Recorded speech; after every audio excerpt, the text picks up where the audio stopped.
এই ডাইপার কেমনে কাজ করে? তো যখন কোনো শিশু এই ডাইপারে প্রসব করে দেয়, তখন সেই প্রসবের কারণে তার ঠান্ডা লেগে যাবে কিনা এটা নিয়ে অনেকের একটা দ্বিধা আসতে পারে। অনেকে মনে করে যে ডাইপারে প্রসব করে দিলে সাথে সাথে এটা পাল্টাতে হবে, কারণ ঠান্ডা বসে যাওয়ার একটা সম্ভাবনা থাকে। তো আমি আজকের ভিডিওটা একটু গবেষণামূলক, যে ডাইপার কেমনে কাজ করে। তো এই যে একটা ডাইপার নিয়েছি, যেখানে আমি পর্যাপ্ত পরিমাণ পানি দিয়েছি এবং পানি আমি দিচ্ছি, পানিটা শুষে নিচ্ছে। এরপর আমি অনেক চাপাচাপি করতেছি, এই পানি বের হচ্ছে না। পরে এক পর্যায়ে আমি এটা একটু কেটে দিয়েছি আর কি। এখানে দেখতেছেন যে কেটে দিয়েছি। কেটে দিয়ে আমি একটু অবাক হয়ে গেলাম। আমি ভেবেছিলাম যে একটু ফুটো করে দিলে, চাপ দিলে পানিটা বের হয়ে যাবে, এটা আমি ভেবেছিলাম। তো এরপরে এটা ফুটো করে একটু চাপ দিলে দেখি যে অন্য কিছু বের হচ্ছে। আপনাদের দেখাই আমি,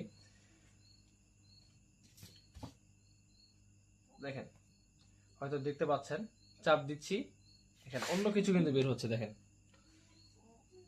তো এখানে পানি কিন্তু আর বের হচ্ছে না, পানি আমি পর্যাপ্ত পরিমাণ দিয়েছি, দেখেন এই যে।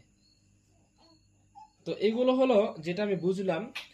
তো পানি শুষে নেওয়ার মতো কিছু একটা দেওয়া আছে। তো এই ডাইপার যখন ভিজে যায়, অটোমেটিক পানিটা শুষে নেয়, যার ফলে বাচ্চা কিন্তু নিরাপদে থাকে। শুধুমাত্র যদি যদি বাচ্চা মানে মল ত্যাগ করে, তাহলে কিন্তু বাচ্চা আর নিজে থেকে কান্নাকাটি করবে, বাচ্চা অস্বস্তি ফিল কিন্তু করবে। আর এমনি যদি একবার দুইবার তিনবার চারবার বাচ্চা যদি হিসু করে দেয়, সেই হিসু করে দেওয়ার কারণে কিন্তু বাচ্চা ঠান্ডা লাগবে না।